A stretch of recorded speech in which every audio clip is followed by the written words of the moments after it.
We've had to trade one of our stock cars, which doesn't happen very often. We've actually lost a bit of money on that. We traded it out for £40,000. What did we pay for it though? We specifically bought it for stock, thinking that we had a good profit opportunity on it. We tried a few price adjustments, we tried remarketing it a couple of times. If we really boil down to it, it's cost us considerably more than £2,000. Right, we're picking up this GTS. This was Mark, who came through the YouTube channel. He's actually all the way on the south coast, 4.5 hours away. We had it trailered up to us. It's a noisy plane. And we put it online. We didn't even have photos online, and we've sold it, subject to the finance going through. We'll see if John Bishop's in. I love it when he comes in, because this is what we get. John Bishop! Yeah. How many comments do you get about that? I try not to read the comments. Oh, mate, we were looking at the comments this morning. We had like 140 comments on that video or something. One of the most liked comments is, since when did John Bishop do suspension? Anyone who says that's double labour next time. Right, so collecting the 911. All good with that? All good. Oh, and I've also bought in my new car. This is my new daily. It's a C200 Estate Elegance on a 61 plate, done just 170,000 miles. Runs like Mo Farah. It's Mo Farah takes gold for Great Britain. This is Mark actually with the 911. Morning, Mark. Hey, morning, Will. How you doing? Yeah, very good, thank you. Are you? The chap that's left a deposit on the car is all looking good. We're just having a bit of back and forth with the finance company, JBR. He's using his own broker, so they've just requested various bits. It'll be kind of tax returns and stuff like that. So Yeah. we haven't got the full acceptance in place yet, but it all looks fine.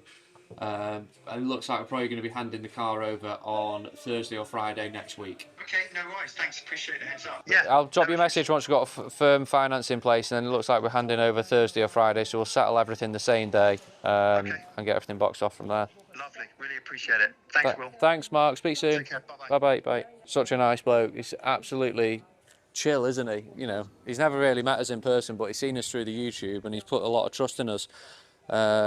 So yeah, excited to deliver on it and ring him towards the end of next week and give him the good news and check your bank account and all's done. So it's nice. Love what you do. You'll never work a day of your life or something, is it? Apparently so. Yeah, something along the lines. So this is the GTS, which sits in the middle of the lineup. You've got the Carrera, Carrera S, GTS, Turbo, Turbo S, and then you've got your GT products. So a very nice compromise. So we've just picked up this 296. This is the GTS, which means the roof comes off and the sun's out, so it'd be rude not to, wouldn't it? I've not actually driven a GTS yet. Listen to this Ferrari leave. Take it out of hybrid mode. That's better, isn't it?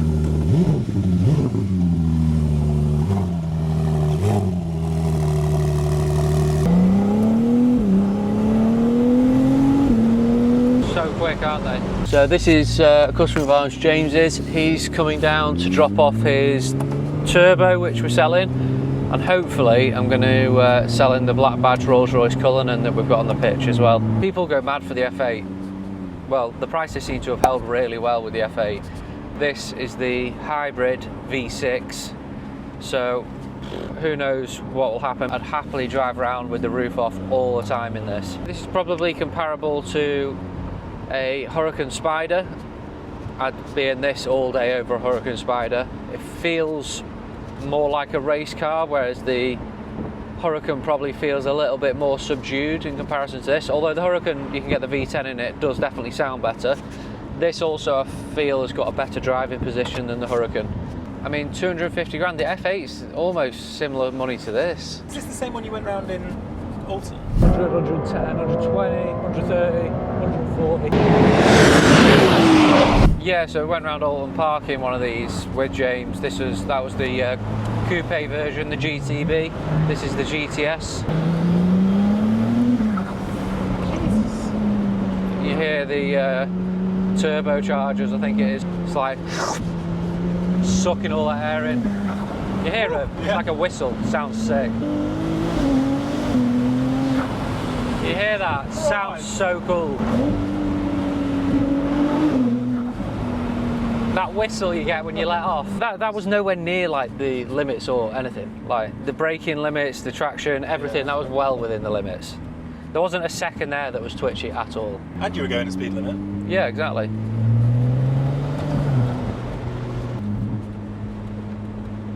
We've had to trade one of our stock cars, which doesn't happen very often. Now, we do bring cars in which we trade out straight away on the basis that we don't want to retail them. However, this particular one, we specifically bought it for stock, thinking that we had a good profit opportunity on it. We bought it from Motorway, bought it all the way down from Scotland. It was quite an amusing driver that delivered it to us. Don't know the records, do I don't know what I'm talking about. You've got a strong Scottish accent, haven't you? Anyway, we had it up for sale for a few months. I think we give, including the fees and delivery and stuff, it owed us around about £42,000. We had it up for kind of early to mid 40s for a few months. We tried a few price adjustments. We tried remarketing it a couple of times. We even did a review on YouTube to try and help sell it.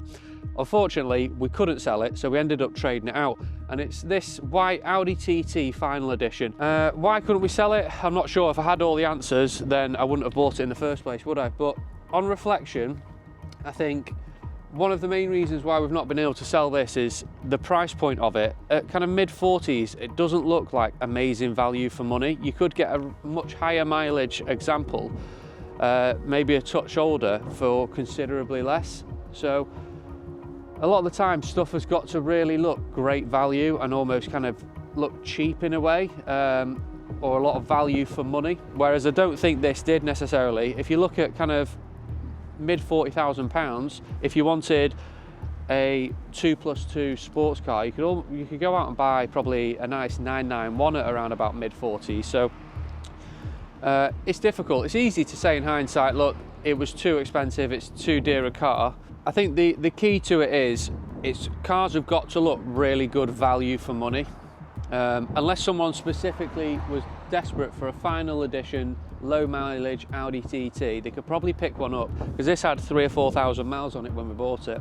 You could probably go and pick one up with 20 or 30,000 miles on it for say £10,000 less, and it might look a lot more attractive price point at that point.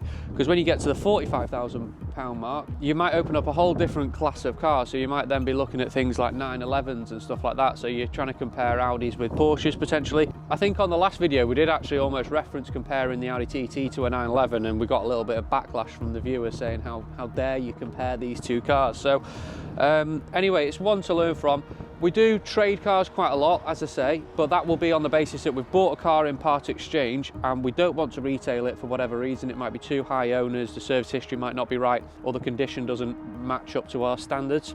In that case, we will trade that car out. But this is different. We specifically bought it. We wanted to make money on it as a stock car, and we've had to trade it because we've not been able to sell it.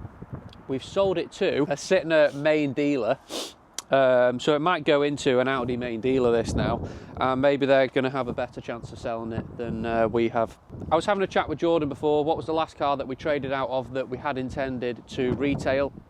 We couldn't actually think of one off the top of our heads, so it doesn't happen very often. But sometimes if the car's been sat in stock too long, the car's not going up in value, if we're not getting any leads, we want to take our £40,000 that we're getting back for it, want to turn it into fresh stock and keep moving. You know, we've lost £2,000 roughly speaking between what we purchased it and sold it for, but we've also got to factor in the cost of having that money tied up as well. So money's not free. We've got to look at the missed opportunity from having that £40,000 tied up in here. You know, could we buy another car and flip it every 2 or 3 weeks?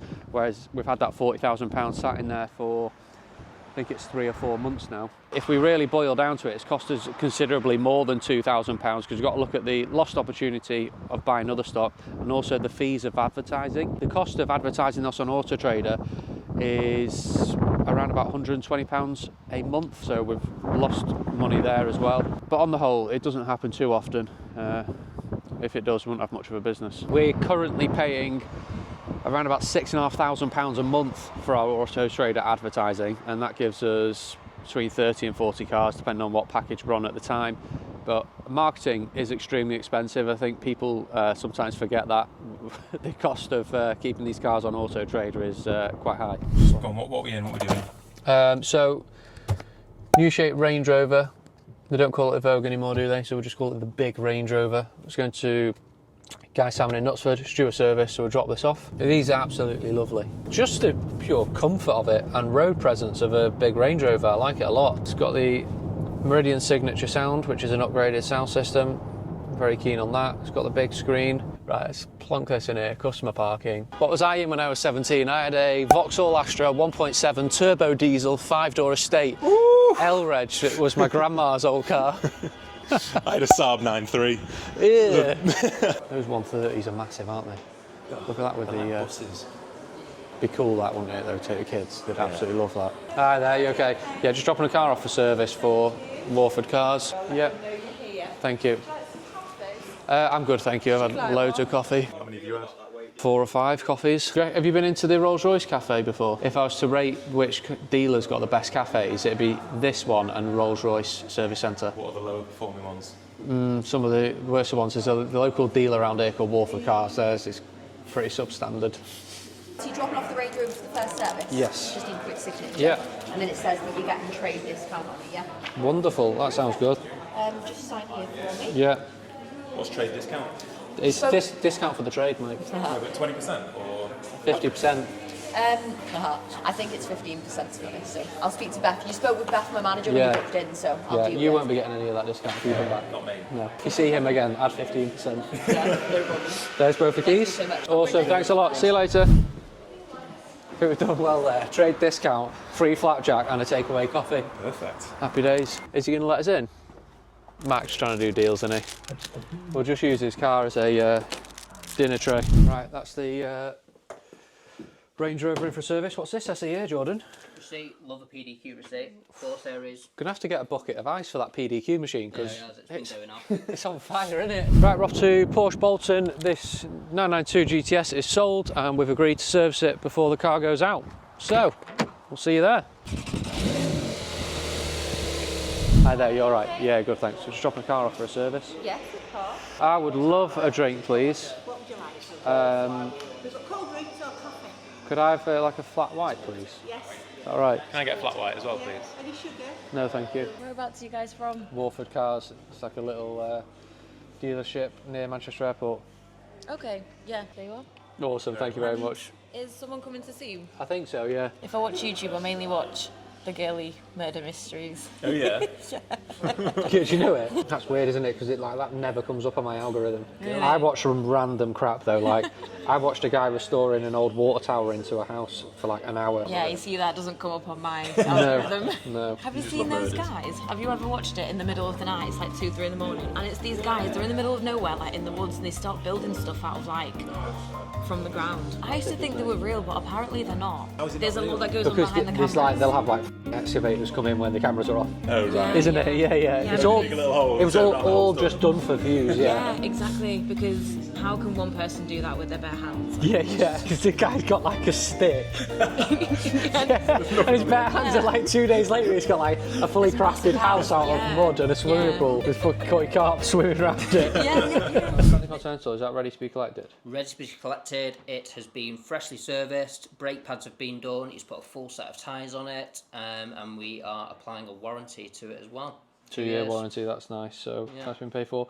And then the guy's been down to see the Audi TT that we're trading out of. So the Audi TT, we actually lost a bit of money on that. So we traded it out for £40,000. What did we pay for it though? 41,797, I think it was, to be precise. Yeah, so we were sat on that car for a few months. We've tried to retail out of it, and we've decided just to pull the ripcord, haven't we, and get gone. Yeah, just turn the money again, really. We have lost a bit of money, but I'd rather just draw the line under it. Yeah, we've got plenty of new stock coming in though. We've had plenty of deposits taken over the last few days. It's been a pretty busy time, hasn't it? Right, I'll get this Bentley paid for. We're going to collect it today, did you say? Yes, as soon as it's paid, he'll literally just ring Bentley and just say we're collecting it. Get my new demo. Full. Yeah, you fall on the sod. Okay. Can I get the Bentley? No. Okay, we're at Bentley, Manchester. This is the new service centre at Bentley. It's not that new, it's been here for a couple of years, but it still feels very new. And they've got one of the nicest cafes and waiting areas out of all of the luxury dealerships that we go to. In here, they've got our Bentley Continental, which we've just bought. It's been serviced, it's had quite a lot of work done, tyres, brake pads, etc. And it's having a 2-year warranty put on it. So I've not actually seen the car in person yet. They're going to bring it round for us in a second. I'm quite looking forward to seeing it. We're here picking up a Bentley Continental. Where have we been today? We've been to Porsche Bolton to drop off a 911. We've been to Land Rover in Knutsford. Now we're at Bentley Manchester picking up a Continental. Yeah. How are we doing? Yeah, very good. Are you? Not very bad. Not too bad, thank you. Pick this one up for me, Yes, is it? please. Yeah, that's that Wonderful. one. That is a really nice metallic grey. That I like that a lot. Just need to get the wheels refurbished. We've got the carbon fibre spoiler here, carbon fibre rear diffuser. These are really nice. So carbon fibre side skirts. It's got the Bentley emblem like embossed into it, which is a really nice touch. Amazing. So that's everything he gave me. Nice one. So on these, you don't just get a heated seat. You get a heated armrest here, and the centre console's also heated as well, which is really nice. This is a lovely car. I like the two-tone interior, 4-litre V8. I've had a couple of W12s. I don't think I've ever had the 4-litre actually.